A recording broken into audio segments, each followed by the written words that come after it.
¿Cómo estamos, hermanos? El Señor los bendiga. Amén. ¿Cómo estuvo su día? ¿Acalorado, con aire, frío? Es difícil, ¿verdad? En este tiempo, ahorita en Las Vegas, el clima está así, como a veces calor, a veces frío, a veces aire, a veces pareciera que va a llover y no llueve. Pero bueno, bendito sea Dios, ¿verdad? Como sea que haya estado nuestro día, estamos en el mejor momento en el cual venimos, ¿verdad? A escuchar su voz, a escuchar su palabra, porque sabemos que toda la palabra de Dios fue inspirada por Él, ¿verdad? Así es que, como sabemos, estamos estudiando el libro de Juan. Hoy nos toca Juan 5, del 17 al 23. Así es que, si usted gusta acompañarme con su Biblia, Amén. me dice un amén cuando esté ahí. Amén. Amén, ¿verdad?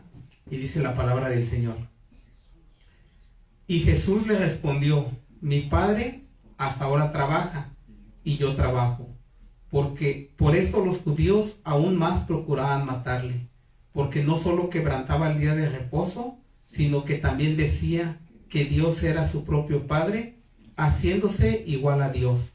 Respondió entonces Jesús y le dijo: de cierto os digo, no puede el Hijo hacer nada por sí mismo, sino lo que ve hacer al Padre. Porque todo lo que el Padre hace, también lo hace el Hijo igualmente.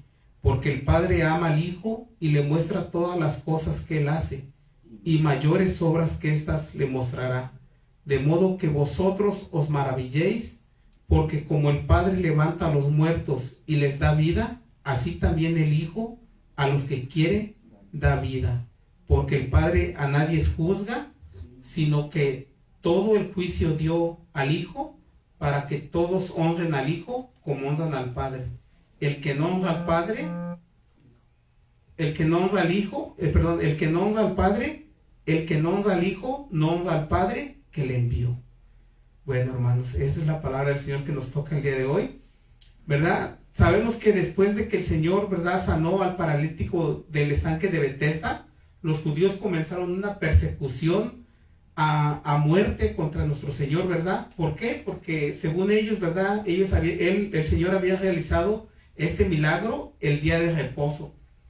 Pero como ya vimos en nuestro estudio anterior, lo que Jesús había quebrantado no era un mandamiento bíblico, sino que era realmente esta absurda interpretación que estos hombres le habían dado al día de reposo, ¿verdad? Porque ya ellos le habían imputado pensamientos de hombre, ya no era el día de reposo original que el Señor había estipulado, sino ya eran los pensamientos que ellos tenían hacia este día, ¿verdad? Como decíamos la semana pasada, era absurdo pensar que este hombre, al ser sanado, tenía que quedarse acostado hasta que terminara el día de reposo para poder levantarse y andar. Verdaderamente, si este hombre hubiera hecho caso, ¿verdad?, a esta ley que ellos habían puesto, el milagro nunca hubiera sucedido.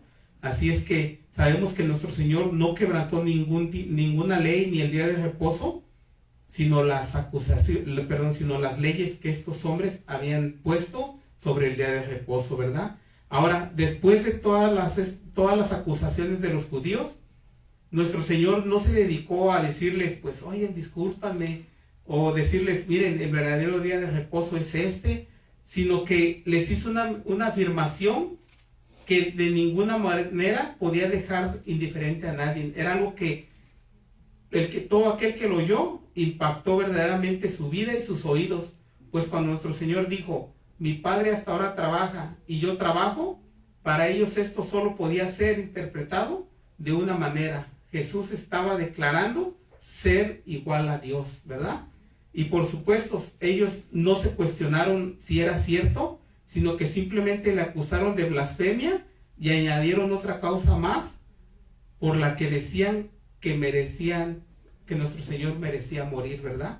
Todos estos hombres, hermanos, su orgullo estaba siendo retado, su humanidad estaba siendo retada, que ellos, lejos de ponerse a pensar en el Mesías esperado, su orgullo estaba como, ¿cómo es que este hombre viene y quiere hacer su voluntad sabiendo que nosotros somos los que estamos encargados, nosotros somos la autoridad? Así es que lo que vamos a considerar a continuación tiene suma importancia, porque el Señor Jesucristo estaba realmente afirmando su divinidad. De hecho, toda la exposición que tenemos, ¿verdad?, en el servicio de hoy es para afirmar la relación única y especial que existe entre el Hijo y el Padre, ¿verdad? Es por eso que nuestro sermón del día de hoy se llama la divinidad de Cristo, ¿verdad? Porque se va a tratar de cómo Jesús y Dios uno mismo es. Oremos. Amado Padre Celestial, te damos gracias, Señor, por tu bendita palabra.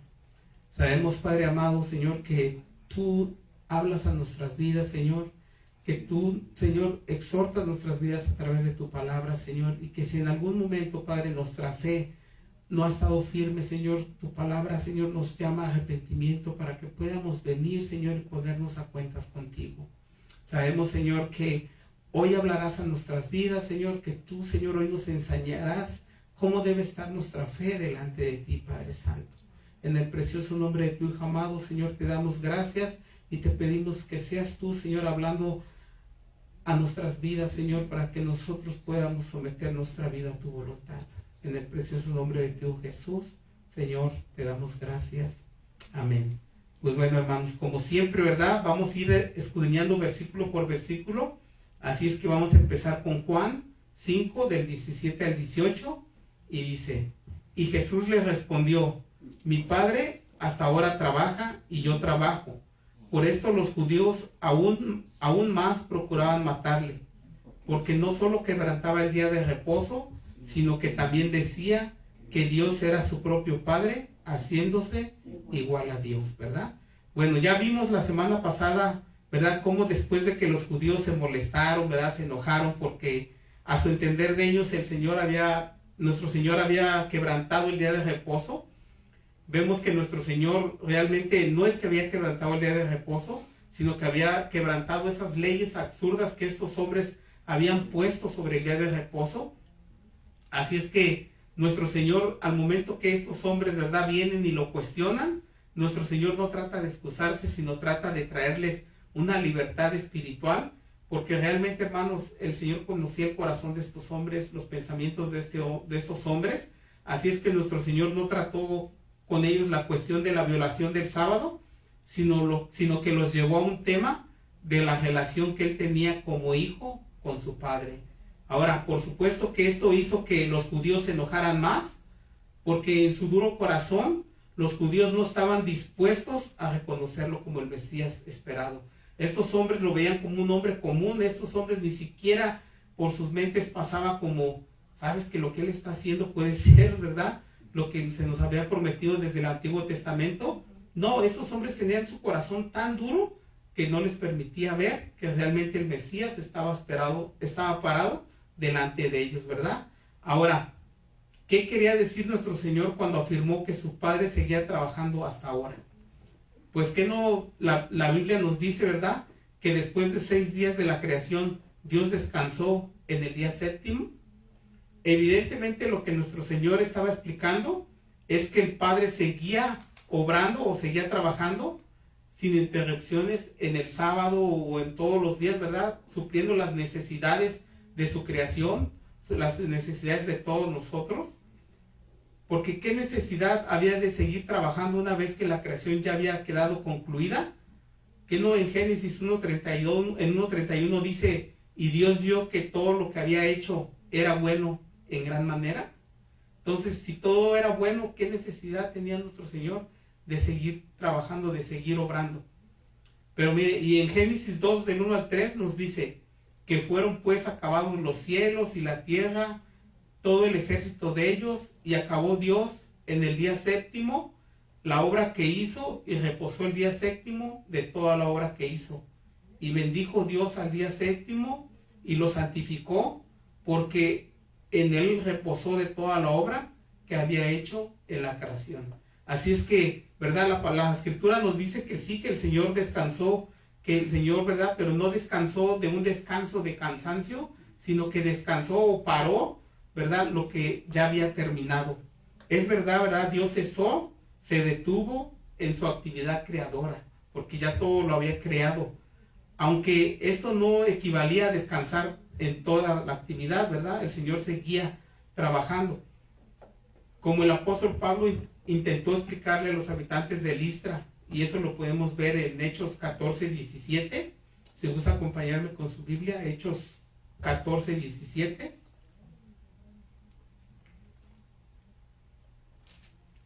donde dice que Dios no ha dejado de hacernos bien, dándonos lluvias del cielo y tiempos fructíferos, llenando de sustento y de alegrías nuestros corazones. Así es que, por lo tanto, aunque Dios había cesado su obra creadora, seguía sustentando a su creación, ¿verdad? El Señor, hermanos, nunca descansa, ¿verdad? Hace muchos años, cuando yo me convertí a Cristo, les digo, en mi falta de sabiduría, en mi falta de conocimiento, ¿verdad? Yo vine con unos hermanos y les decía, es que ayer me levanté como a las 10, 11 de la noche y me metí al baño y me puse a orar y le decía, Señor, perdóname si te levanto, perdóname por venir tan noche a tu presencia, pero yo necesito estar en comunión contigo. Mis hermanos, ¿verdad? Entre risas y bromeando me decían, ¿qué no sabes que el Señor es 24/7? Pues hoy lo sé, ¿verdad? En aquel tiempo no lo sabía, pero nuestro Señor no para, hermanos. Nuestro Señor está a las 24 horas del día a nuestro cuidado, y no solamente a nuestro cuidado, sino al cuidado de todo el mundo, ¿verdad? Pues no hay nada que pase en este mundo que no sea su voluntad. Ahora bien, cuando el pecado entró en el mundo, todo cambió. Pues el hombre, la obra maestra de la creación, cayó en desobediencia, y a causa de eso se le imputó trabajar la tierra que había quedado maldita por Dios, ¿verdad? Como dice en Génesis 3, 17 al 18. Génesis 3, 17 al 18 dice, y al hombre dijo, por cuanto obedeciste a la voz de tu mujer y comiste del árbol que te mandé diciendo, no comerás de él, maldita será la tierra por tu causa, con dolor comerás de ella todos los días de tu vida, espinos y cardos te producirá y comerás plantas del campo. Ahora sabemos, ¿verdad, hermanos?, que antes de que la desobediencia del hombre, ¿verdad?, o el pecado entrara al mundo, el hombre no tenía que trabajar, todo era paz, todo era regocijo y estábamos en comunión con Dios. Mas, sin embargo, por la desobediencia del hombre empezaron a pasar tantas cosas, tantas como el quebrantamiento de las relaciones familiares, pues también se vieron afectadas al punto de que, ¿verdad?, vemos en la Biblia que un hermano mata al otro por envidia, y eso, ¿verdad?, lo podemos ver en Génesis 4:8, donde dice, y dijo Caín a su hermano Abel, salgamos al campo, y aconteció que estando ellos en el campo, Caín se levantó contra su hermano Abel y lo mató. Así es que vemos, hermanos, que después de que entró el pecado en el mundo, el hombre, ¿verdad?, cayó en condenación, porque sus pensamientos empezaron a ser desviados, y también, ¿verdad?, comenzaron las acusaciones mutuas entre los cónyuges, y las rivalidades comenzaron a subsistir. La confianza, la armonía fueron cambiadas por la autojustificación, como dice en Génesis 3, del 11 al 13, donde dice, y Dios le dijo, ¿quién te enseñó que estabas desnudo? ¿Has comido del árbol del que te mandé que no comieses? Y el hombre respondió, la mujer que me diste por compañera me dio del árbol y yo comí. Entonces Jehová, Dios, dijo a la mujer, ¿qué es lo que has hecho? Y dijo la mujer, la serpiente me engañó y comí. Así es que vemos, hermanos, que después de que el hombre falló, ¿verdad?, en desobediencia, dejó que el pecado entrara. El primer pecado más grande que el hombre, ¿verdad?, tuvo fue no reconocer que se había equivocado, sino que luego el primer pecado que el hombre tuvo fue la autojustificación.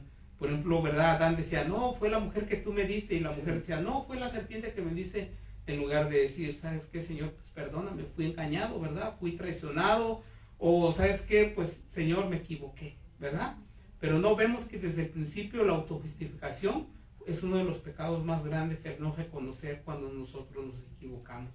Ahora, lo más grave fue la introducción de la muerte, pues ante este nuevo escenario introducido por el pecado, Dios no podía descansar, pues evidentemente lo que había ocurrido no era su responsabilidad, era toda la responsabilidad del hombre, pero realmente Dios no se quedó quieto.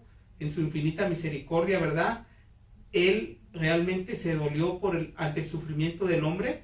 ¿Por qué? Porque por su desobediencia se encontraba incapaz de salir de la terrible condenación en la cual, ¿verdad?, el pecado lo había colocado. El hombre por sí mismo no podía ser salvo, era necesario que Dios interviniera, Por eso Dios en su infinita misericordia sigue haciendo continuamente obras de misericordia, de bondad, proveyendo para todas nuestras necesidades. Y no solamente las necesidades que tenemos para nuestros cuerpos, sino también las necesidades espirituales que todo hombre tiene, ¿verdad? Así es que en el momento que Dios sigue obrando, sigue manteniendo el equilibrio del mundo entero. Todo esto, por supuesto, en medio de las terribles consecuencias del pecado, ¿verdad? Porque realmente cuando el pecado fue introducido a este mundo, todas las cosas cambiaron, ¿verdad?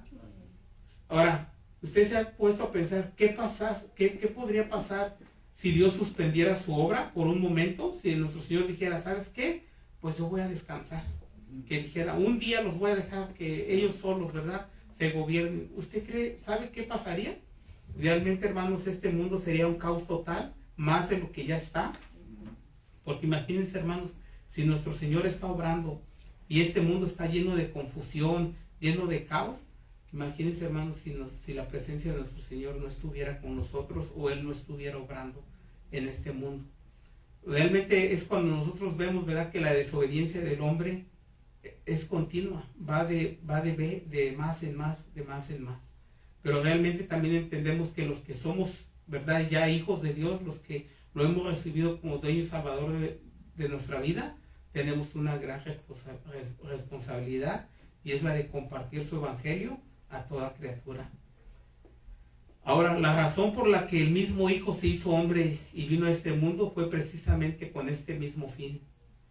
Sus milagros de sanidad evidenciaban el deseo de Dios de restaurar al hombre de los graves efectos del pecado. Pero realmente, hermanos, la sanidad del paralítico de Betesda era un ejemplo de ello, que nuestro Señor realmente no solamente quería restaurar los cuerpos, sino también el Señor quería restaurar las vidas espirituales.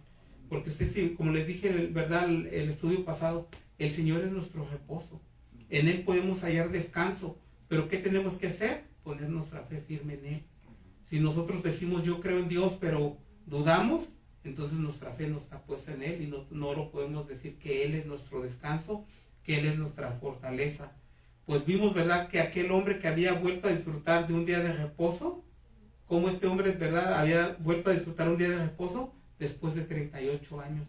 Este hombre durante 38 años estuvo arrastrándose al estanque, siempre, ¿verdad?, llegando, y nadie lo podía ayudar. ¿Por qué? Porque todos estaban siguiendo estas leyes absurdas del día sábado. Y cuando nuestro Señor llegó, le mostró misericordia. Nuestro Señor no fue que lo cargó ni lo levantó, sino simplemente con sus palabras le dijo, levántate, toma tu lecho y anda.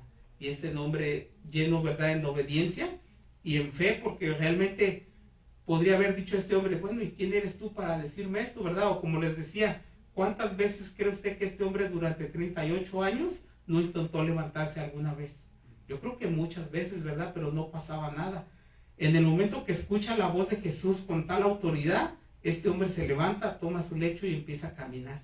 Pero ahí es donde empiezan, ¿verdad?, estos hombres, los judíos, con todas estas leyes y su orgullo roto, a decir, ¿por qué estás caminando? ¿Qué no sabes que no te es lícito? Y cuando este hombre les dice, pues es que el hombre que, ¿verdad?, que vino y me sanó, él me dijo, levántate, toma tu leche y anda, y yo solamente lo obedecí. Así es que el propósito de Dios era hacer algo mucho más grande, no solamente traer la sanidad de este hombre. Pues en estos momentos estamos viendo cómo Él se está presentando como el Hijo de Dios.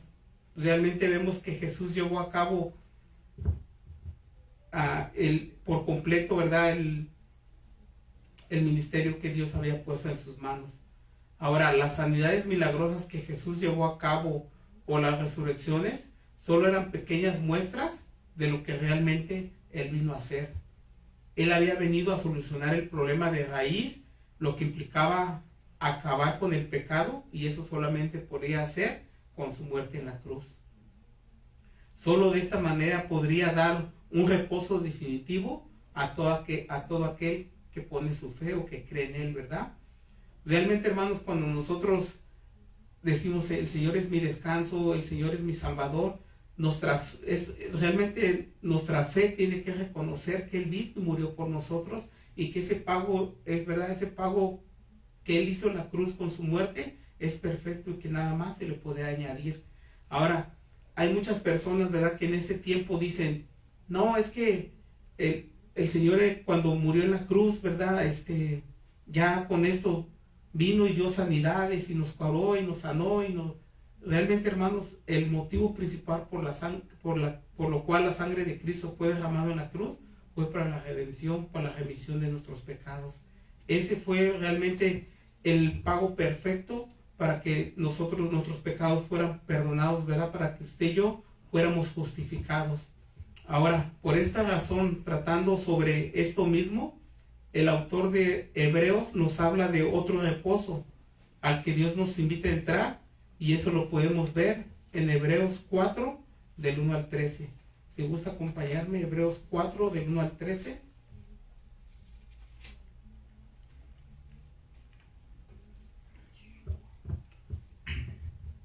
Hebreos 4, del 1 al 13 dice: temamos pues, no sea que permaneciendo aún la promesa de entrar en su reposo, alguno de vosotros parezca no haberlo alcanzado, porque también a nosotros se nos ha anunciado la buena nueva como a ellos, pero no les aprovechó el oír la palabra, por no oír acompañada de fe en los que la oyeron. Pero los que hemos creído entramos en el reposo, de manera que dijo: por tanto, juré mi ira, no entrarán en mi reposo, aunque las obras suyas estaban acabadas desde la fundación del mundo, porque en cierto lugar dijo: así del séptimo día, y reposó Dios de todas sus obras en el séptimo día. Y otra vez aquí: no entrarán en mi reposo.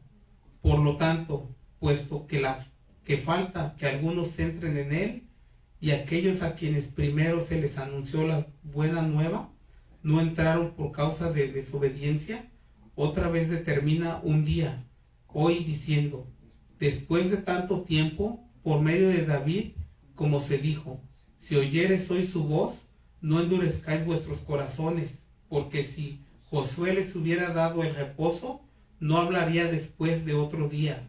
Por tanto, queda un reposo para el pueblo de Dios, porque el que ha entrado en su reposo también ha reposado de sus obras como Dios de las suyas.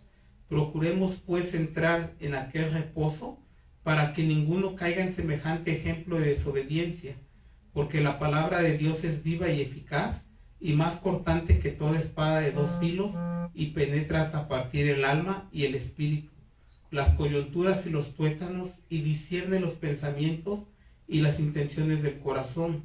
Y no hay cosa creada que no sea manifiesta en su presencia.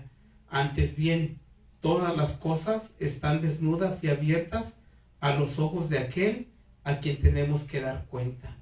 Así es que, hermanos, este reposo tiene que ver con la salvación eterna que Cristo, ¿verdad?, consiguió en la muerte en la cruz, consiguió para todos los pecadores por medio de su obra perfecta y completa en la cruz.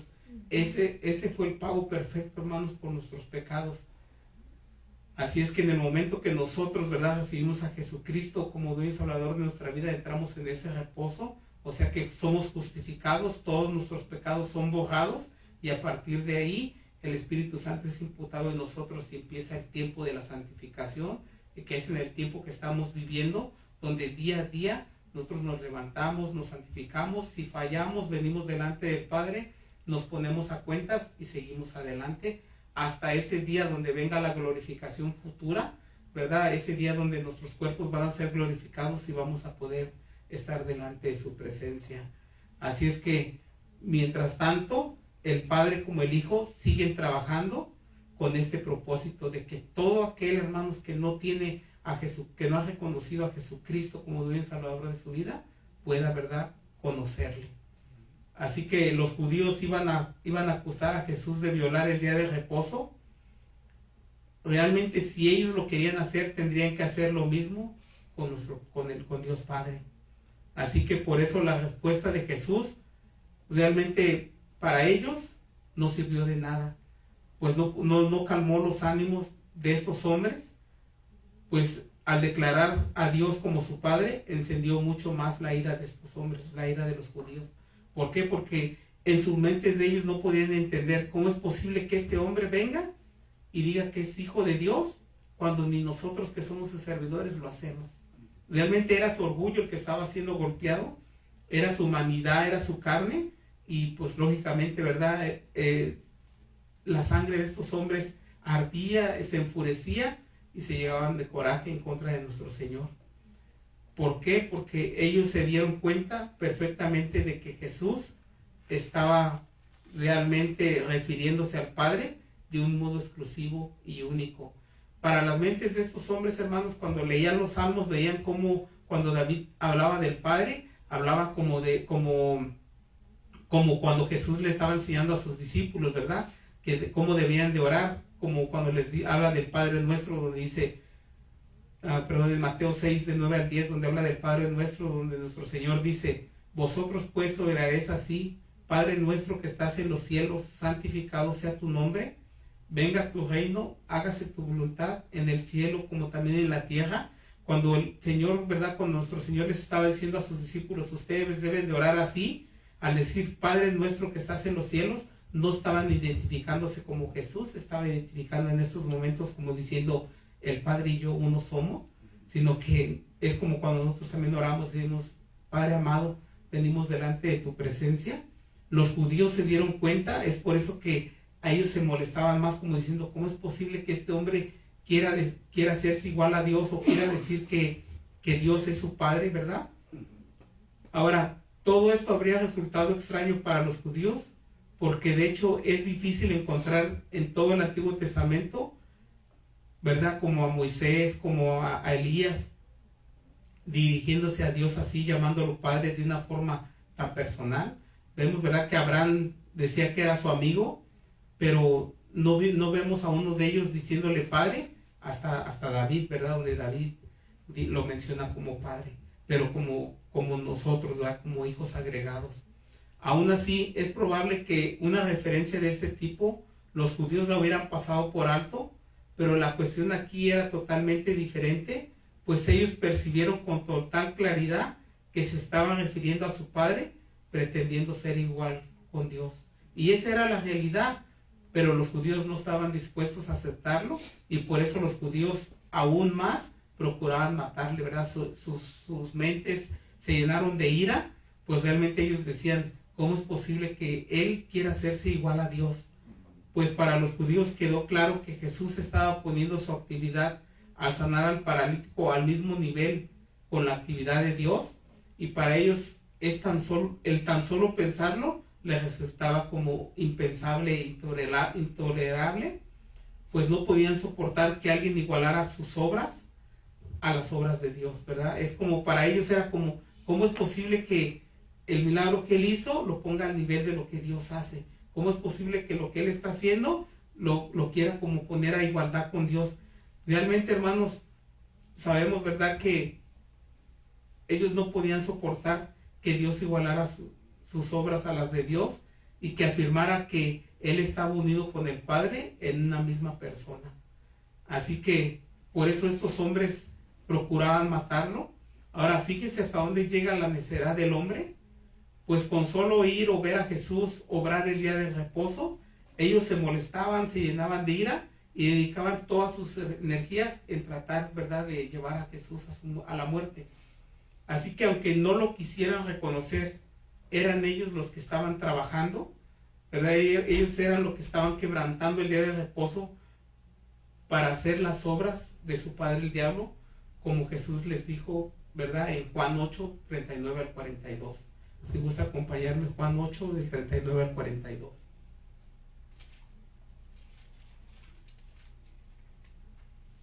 Donde Jesús, ¿verdad?, dice que ellos le respondieron y le dijeron, nuestro padre es Abraham. Jesús les dijo, si fuesen hijos de Abraham, las obras de Abraham harías.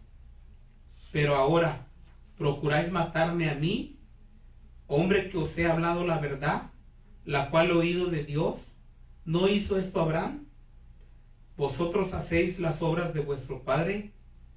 Entonces le dijeron, nosotros no somos nacidos de fornicación, un padre tenemos que es Dios.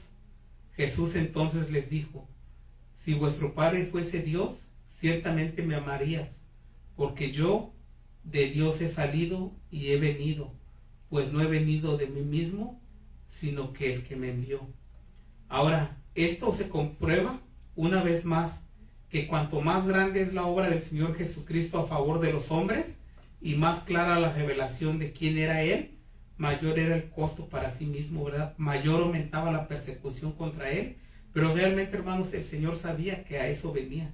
El Señor sabía que Él venía, ¿verdad?, a pagar por todos nuestros pecados, y que Él iba a llegar a la cruz, y que todo esto pasaría. Ahora, la razón para que este odio de estos hombres, ¿verdad?, radicaba en dos asuntos fundamentales para ellos. Pues primero decían que Jesús quebrantaba el día de reposo, y por esta causa empezaron una persecución contra el Señor. Pero también por otro lado decían que lo más grave era que nuestro Señor se hacía al igual a Dios, ¿verdad?, atribuyéndose la divinidad, como diciendo, ¿cómo es posible que este hombre, ¿verdad?, venga y blasfeme cuando dice, ¿verdad?, que es igual a Dios? Así es que ellos decían por todos lados que deberían de pagar, que nuestro Señor debería de pagar con la muerte por quererse hacer al igual que Dios. Ahora, aunque esa sea la más gloriosa verdad que el hombre debe creer, ellos decidieron que era falso y acordaron matarle. Pero realmente, hermanos, nuestro Señor en su infinita misericordia, ¿verdad?, les estaba hablando de esta gloriosa verdad que todo hombre debe creer. Pues realmente, si nosotros no creemos en el Hijo, al igual que el Padre, nosotros no pudiéramos estar en comunión con nuestro Padre. Así es que ellos decidieron que era falso y acordaron matarle. Por supuesto, comprendían perfectamente las implicaciones de esta declaración. Si Jesús era Dios, esto atentaba contra el riguroso sistema religioso en el que ellos habían sido instruidos y las leyes que ellos trataban de seguir. Porque realmente, hermanos, lo de ellos ya era una religiosidad, ya no era que verdaderamente ellos quisieran hacer la voluntad del Padre o la voluntad de Dios, sino que ellos estaban buscando hacer su voluntad. Pues durante, ¿verdad?, todo ese tiempo ellos habían estudiado el Antiguo Testamento, claro, ¿verdad?, lo habían malinterpretado las Escrituras, y por ello es que ellos estaban cegados y estaban engañados. Bueno, continuemos. Juan 5, del 19 al 20, y dice: respondió entonces Jesús y les dijo: de cierto os digo, no puede el Hijo hacer nada por sí mismo, sino lo que ve hacer al Padre, porque todo lo que el Padre hace, también lo hace el Hijo igualmente. Porque el Padre ama al Hijo y le muestra todas las cosas que Él hace, y mayores obras que éste le mostrará, de modo que vosotros os maravilléis. Así es que nuestro Señor comienza una de sus frases más solemnes diciendo: de cierto os digo, como diciendo, les aseguro y les doy mi palabra que lo que les estoy diciendo es verdad. Pero, ¿verdad?, ¿qué es lo que el Señor verdaderamente estaba afirmando con tanta fuerza? Él estaba respondiendo a las acusaciones de los judíos de quebrantar el día de reposo y de hacerse igual a Dios. Así es que en su infinita misericordia, Él les va a explicar de forma más explícita, más amplia, la verdad que acababa de declarar. Y vamos a notar inmediatamente que Él no es que quiera rebajar, ¿verdad?, como la culpa que estos hombres le estaban imputando, o lo que Él había dicho, sino que por el contrario, lo que el Señor está a punto de hacer es reforzar la declaración que Él había hecho al declarar que Él era Hijo de Dios, ¿verdad?, con la certeza de que los judíos arreciarían más la furia contra Él. Realmente nuestro Señor sabía que cuando Él les iba a hablar, ¿verdad?, de esa divinidad, cuando el Señor les iba a hablar de esta unión que hay entre el Padre y el Hijo, estos hombres, ¿verdad?, se iban a molestar más, porque su corazón estaba duro. Ahora, desde el punto de vista de los judíos, un hombre común se estaba haciendo Dios a sí mismo, y claro, ¿verdad?, que para ellos les parecía blasfemia y les parecía algo imperdonable. Pues para sus mentes, ¿verdad?, o para una mente que no tiene a Dios, es imposible que un simple hombre se pueda comparar con Dios. Pero además, desde el punto de vista para ellos era como ilógico, o para cualquier hombre, ¿verdad? Es como ilógico, pues era completamente imposible tan solo pensarlo. Pues para todo hombre que no puede haber dos seres supremos y omnipotentes al mismo tiempo. Y realmente, hermanos, vemos que hasta este tiempo mucha gente, ¿verdad?, choca con esto. ¿Por qué? Porque cuando les preguntan del Dios Trino, sus mentes no saben ni qué responder, porque eso, hermanos, para el hombre es locura. Ahora bien, el Señor Jesucristo no pretendía ser otro Dios diferente, actuando de manera independiente y poseyendo iguales derechos y poder, sino que lo que nuestro Señor estaba mostrándoles es que Él y el Padre uno eran. Pero como les digo, para cualquier hombre que no tiene a Dios, ¿verdad?, o que no le es revelada la verdad, es imposible que por sí mismo pueda creerlo. Ahora, quitemos de nuestra mente cualquier idea de competencia o rivalidad entre dos deidades, pues nada está más lejos de la verdad. Y esto es lo que el Señor quería resaltar en su discurso. La relación que hay entre el Padre y el Hijo es de amor y de confianza mutua. Están unidos en el mismo propósito de la obra, o sea que no es que Dios dijo, oh, a ti te toca ir, sino que los dos, ¿verdad?, desde el principio planearon todo esto. Dice que el Padre, el Hijo y el Espíritu Santo ya tenían todo esto desde el principio, cuando el hombre cayó, ¿verdad? Así es que aquí tenemos que hacer una reflexión. Todos hemos oído hablar de la Santísima Trinidad. Si bien, ¿verdad?, el nombre de la Trinidad no aparece en las Escrituras, nosotros por fe lo creemos. Y aunque verdaderamente sabemos que es cierto que en las Escrituras no está la palabra Trinidad, sin embargo, la única forma de entender lo que estamos estudiando es sobre la base de admitir que hay un solo Dios en varias personas, que son igualmente y mutuamente dependientes entre sí y que están obrando en la verdad, en esa obra redentora de que nosotros podamos, ¿verdad?, alcanzar la salvación. De otro modo, tendríamos que aceptar que lo que Jesús estaba enseñando en esta ocasión es que hay dos dioses y que necesariamente uno de ellos tenía que ser mayor que el otro, y eso no es posible. Pues Dios, ¿verdad?, Dios Padre y Dios Hijo y Dios Espíritu Santo, uno mismo es, y ese es nuestro Dios Trino. Así es que cuando analizamos este hermoso pasaje, vemos que la igualdad entre el Padre y el Hijo es absoluta. Pues vemos que el Señor comienza afirmando todo lo que el Padre hace, también lo hace el Hijo igualmente. O sea que el Señor no dice como todo lo que hace el Padre y le manda al Hijo, sino dice lo hacemos al igual. Y esto equivale a decir que Él es el Hijo omnipotente, como el Padre también lo es. Ahora, por otro lado, ¿verdad?, podría hacer todo lo que el Padre hace.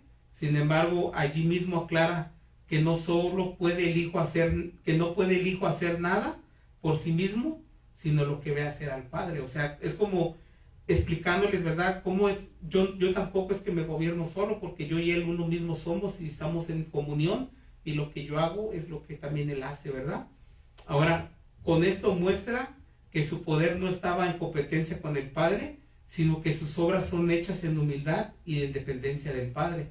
Nosotros como hombres, realmente, ¿verdad?, en nuestra humanidad pecaminosa, es fácil pensar que cómo es posible que si son iguales, nuestro Señor, ¿verdad?, vino, dice, y se sometió al Padre. Pero no es eso, es que ellos dos ya estaban, ¿verdad?, en comunión, y es por eso que nuestro Señor Jesús vino. Dice que a Él nadie le quitó la vida, sino que Él la puso, ¿verdad? Ahora, en nuestras relaciones humanas, esto es lo habitual, pero no olvidemos que estamos hablando de Dios. Realmente, nuestro Señor, Dios Padre y Dios Hijo, uno mismo son. El Padre y el Hijo son dos voluntades unidas en una sola.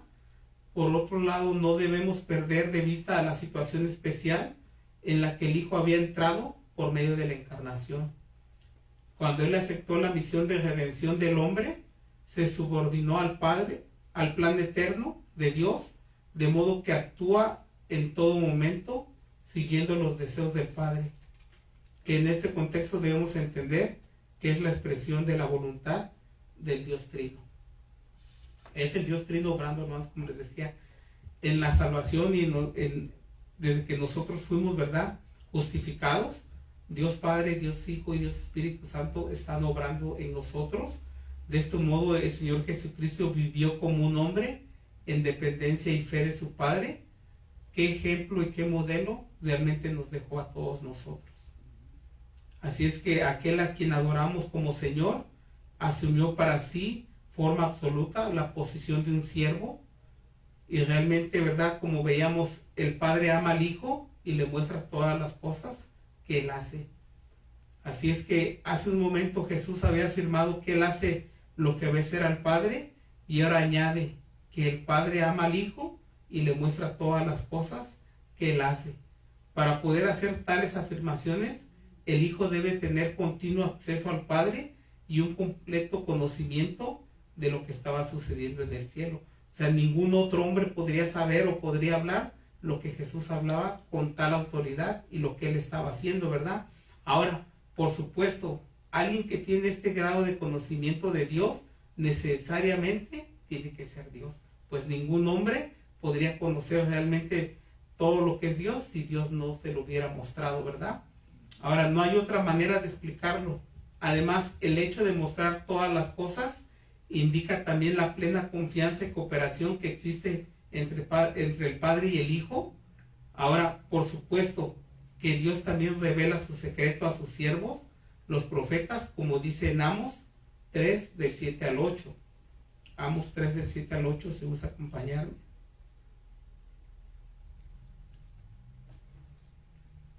Y dice, Amos 3, del 7 al 8 dice, porque no hará nada Jehová, el Señor, sin que revele su secreto a sus siervos, los profetas. Si el león ruge, ¿quién no temerá? Si habla Jehová, el Señor, ¿quién no profetizará? Ahora, realmente sabemos que el Señor le había revelado, ¿verdad?, también a ciertos hombres o a los profetas que el Señor había escogido, pero lo que Jesús estaba diciendo en cuanto a sí mismo, eso va mucho más allá de lo que ningún profeta hubiera pretendido nunca, ¿verdad? El saber. El mismo Señor lo explicó en otra ocasión, como dice en Mateo 11:27, donde dice, todas las cosas me fueron entregadas por mi Padre, y nadie conoce al Hijo sino el Padre, ni al Padre conoce alguno sino el Hijo, y aquel a quien el Hijo lo quiera revelar. Así es que realmente no hay ningún hombre que tenga el conocimiento de Dios mismo, si no es que Dios se lo quiera revelar, ¿verdad? De tal manera que las obras que el Hijo hace son las mismas que el Padre hace y le muestra. Ahora nuestro Señor añade, y mayores obras que estas le mostrará, de modo que vosotros os maravilléis. Ahora, ¿a qué obras realmente se refería nuestro Señor cuando les dijo esto? Pues los judíos acababan de ver cómo el Señor, ¿verdad?, restauraba completamente a un paralítico, lo cual ya era algo muy grande, pero aún así, ¿verdad?, se aseguran cosas muchas mayores, pues cuando nuestro Señor les dice, esto que acaban de mirar no es ni la mitad de lo que yo les voy a mostrar. Así es que este versículo indica lo siguiente, tendría que ver con levantar a los muertos y la ejecución del juicio. Así es que realmente lo que nuestro Señor estaba a punto de mostrarles era más de lo que ellos, ¿verdad?, podían mirar con sus propios ojos. Continuamos. Juan 5:21 dice, porque como el Padre levanta a los muertos y les da vida, así también el Hijo a los que quiere da vida. Ahora realmente a lo largo de toda la Escritura vemos que la facultad de dar vida es una prerrogativa divina, y al hacer esta afirmación Jesús nuevamente se está colocando a él mismo al nivel de Dios, se está haciendo, ¿verdad? Jesús lo que está diciendo es como yo y el Padre uno somos, y lo que hace el Padre es lo que también yo puedo hacer. Es cierto que hubo profetas como Elías y Eliseo que resucitaron muertos, pero lo que el Señor está declarando aquí es mucho más allá de su poder vivificador, a un nivel mucho más elevado, sino que el Señor está hablando de la resurrección de los muertos, ¿verdad? Aquellos profetas eran simplemente mediadores, mientras que el Señor alude a su propia autoridad para dar vida a los que quiere. O sea que los profetas simplemente era como se murió y le dio un tiempo más de vida como cuando fue Lázaro, pero lo que nuestro Señor estaba hablando era del tiempo futuro, ¿verdad? Ese tiempo glorioso que nosotros esperamos. Ahora, por otro lado, su capacidad para dar vida iba más allá del orden natural, abarcando también la vida espiritual. De hecho, esta era una de las obras maravillosas que había venido a hacer. Con esto coincide la presentación que encontramos de Jesucristo en el primer capítulo de Apocalipsis, para ser exactos, en Apocalipsis 1 del 17 al 18, donde dice: cuando le vi, caí como muerto a sus pies, y él puso su diestra sobre mí diciendo: no temas, yo soy el primero y el último, y el que vivo y estuve muerto. Mas he aquí que vivo por los siglos de los siglos. Amén. Y tengo las llaves de la muerte y del Hades. Así es que realmente vemos que nuestro Señor, hermanos, le revela a quien le quiera revelar. No es que el hombre por sí solo pueda tener el conocimiento, pueda tener el entendimiento. También vemos que nuestro Señor es el que pone en nosotros el querer como el hacer para que nosotros podamos venir a Él. Realmente, hermanos, cuando venimos a las Escrituras no nos queda más que decirle: gracias, Señor, por tu infinita misericordia, porque verá, reconocemos que en nuestra humanidad pecaminosa usted y yo estábamos destinados a la muerte eterna, pero gracias a la misericordia de nuestro Señor, que por su gracia fuimos alcanzados, quitó la venda de nuestros ojos, y es por ello que hoy podemos ver verdaderamente quién es Él y reconocer a nuestro Dios trino, ¿verdad? Continuamos. Juan 5, del 22 al 23, dice: porque el Padre a nadie juzga, sino que todo el juicio dio al Hijo, para que todos honren al Hijo como honran al Padre. El que no honra al Hijo, no honra al Padre que le envió. Ahora, aquí nos encontramos con otra de las funciones propias de Dios, la de juez supremo. Sabemos que el Señor es nuestro juez, como dice también en Jeremías 25:31, donde dice: llegará el estruendo hasta el fin de la tierra, porque Jehová tiene juicio contra las naciones. Él es el juez de toda carne, entregará a los impíos a espada, dice Jehová. Así es que vemos una vez más esta declaración divina que es ejercida por el Hijo, y notemos su carácter universal. Todo el juicio dio al Hijo, naturalmente para que el Señor Jesús haga esta obra de tener un conocimiento absoluto y una justicia perfecta. Y eso solamente, eso, ¿verdad?, también nos muestra cómo lo que nuestro Señor Jesús estaba diciendo era cómo Él como Hijo y Dios Padre uno mismo eran. Y por supuesto, ¿verdad?, que Él lo tiene. El Padre ha honrado al Hijo encomendándole la facultad de juzgar al mundo. Ahora vemos cómo lo expresó el apóstol Pablo en su paso por Atenas. Así es que vayamos a Hechos 17:30 al 31. Hechos 17:30 al 31 dice: pero Dios, habiendo pasado por alto los tiempos de esta ignorancia, ahora manda a todos los hombres en todo lugar que se arrepientan, por cuanto ha establecido un día en el cual juzgará al mundo con justicia por aquel varón a quien designó, dando fe a todos con haberle levantado de los muertos. Así es que para nosotros la idea de juzgar se limita al concepto de un juez sentado en un tribunal, pero cuando examinamos el Antiguo Testamento, nos damos cuenta que su significado es mucho más amplio y que va ligado con la posición del rey, ¿verdad? Vemos cómo realmente el rey David asocia los dos conceptos de juez y rey en la persona de Dios. En Salmos 96:10 dice: decide entre las naciones, Jehová reina. También afirmó el mundo y no será conmovido, juzgará a los pueblos en justicia. Así es que sabemos que el Hijo no solo es juez de toda la tierra, sino que también rey de todo el mundo. Ese es nuestro Señor, hermano.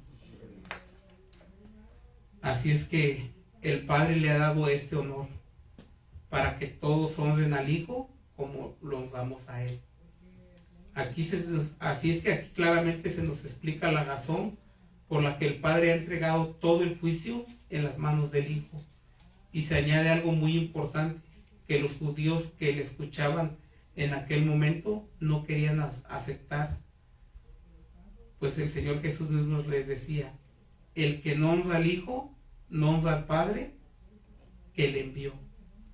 Realmente estos hombres, hermanos, en su duro corazón, pretendían, ¿verdad?, honrar a Dios al mismo tiempo que rechazaban y querían darle muerte a su Hijo.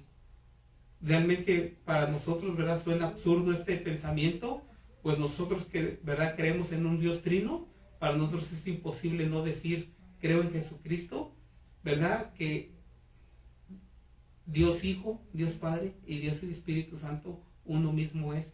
Para estos hombres, hermanos, esto era imposible, al igual que hace muchos años para usted, para mí era, ¿verdad? Pues no cualquier hombre podría decir que cree en la Trinidad, porque este solamente es un don de Dios, es algo que Dios nos revela, es algo que Dios nos hace entender, porque por nosotros mismos, hermanos, entraríamos en locura el pretender entenderlo. Es Dios a través de sus escrituras y el Espíritu Santo revelándolo. Ahora bien, observamos que la forma en la que debemos honrar al Hijo es la misma en la que honramos al Padre.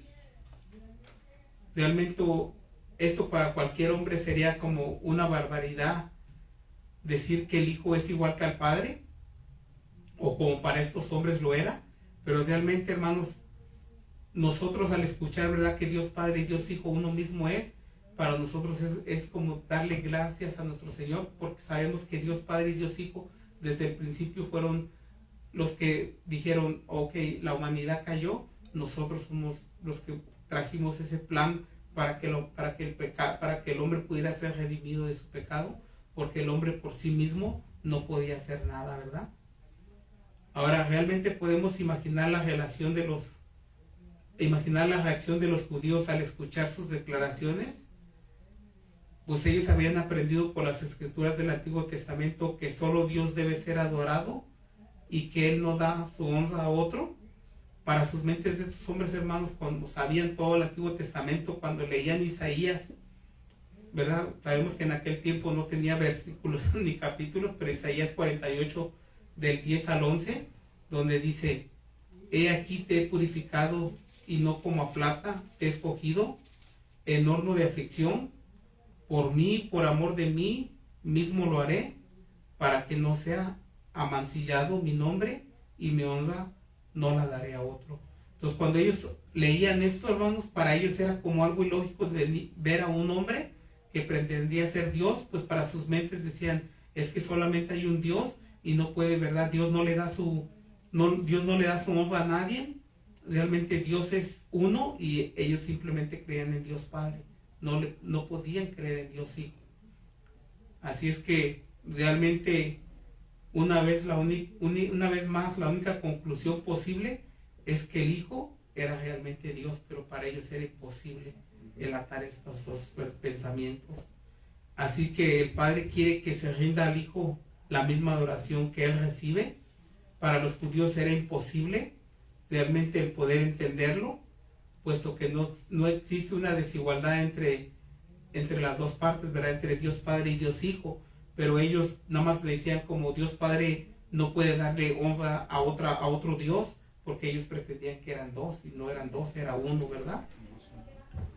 Así lo entendieron también todos los seres celestiales que están alrededor del trono de Dios y le rinden su adoración, como dice en Apocalipsis 5, del 11 al 14, donde dice, y miré y oí la voz de muchos ángeles alrededor del trono y de seres vivientes, y los ancianos y sus números eran de millones, que decían a gran voz, el Cordero que fue inmolado es digno de tomar el poder, las riquezas, la sabiduría, la fortaleza, la honra, la gloria y la alabanza, y a todo lo creado que está en el cielo, y sobre la tierra, y debajo de la tierra, y en el mar, y a todas las cosas que en ellos hay.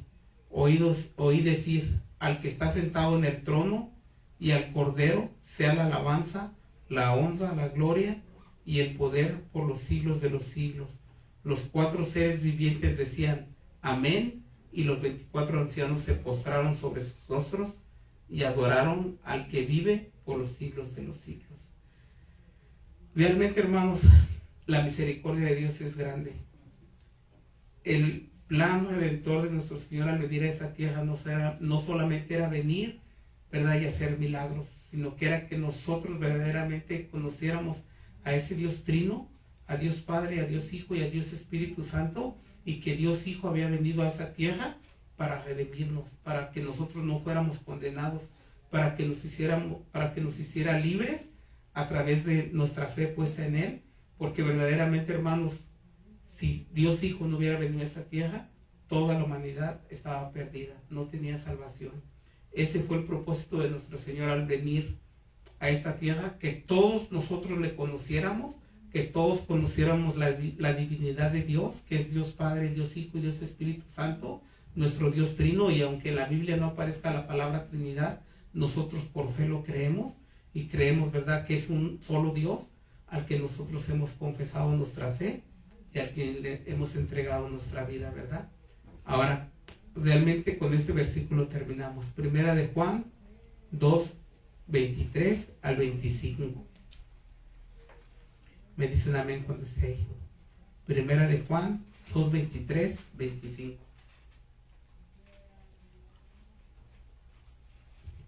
Y dice la palabra del Señor. Todo aquel que niega al Hijo, tampoco tiene al Padre. El que confiesa al Hijo, tiene también al Padre. Lo que habéis oído desde el principio, permanezca en vosotros. Si lo que habéis oído desde el principio permanece en vosotros, también vosotros permaneceréis en el Hijo y en el Padre. Y esta es la promesa que nos hizo, la vida eterna.